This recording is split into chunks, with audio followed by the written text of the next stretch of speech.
Wow. Hey, Noisy. bigyan ko to ng isa, tol. G-Man Game.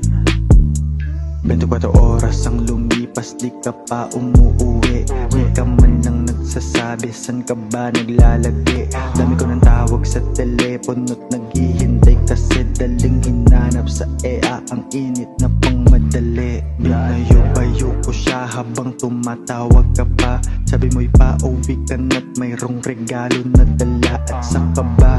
Ako ay biglang natataranta. Di ko alam ang sasabihin, ani mo'y nauutal pa.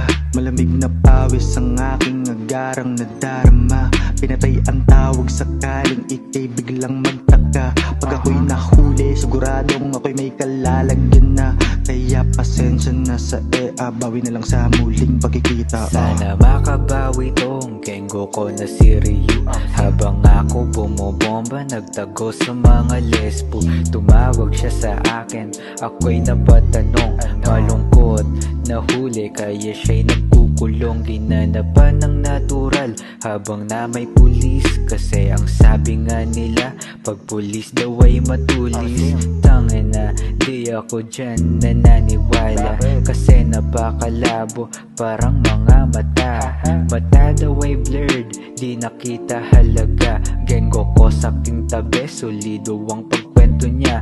Binira niya patago, parang namamalig mata. Ganon ang tirador, solid talaga kung bumira. Napamura na lang habang ako ay na-confuse. Todo suyo si tanga, sabay tumutungga ng juice. Pinayuhan ko si Gengo, huwag ka magpapahuli.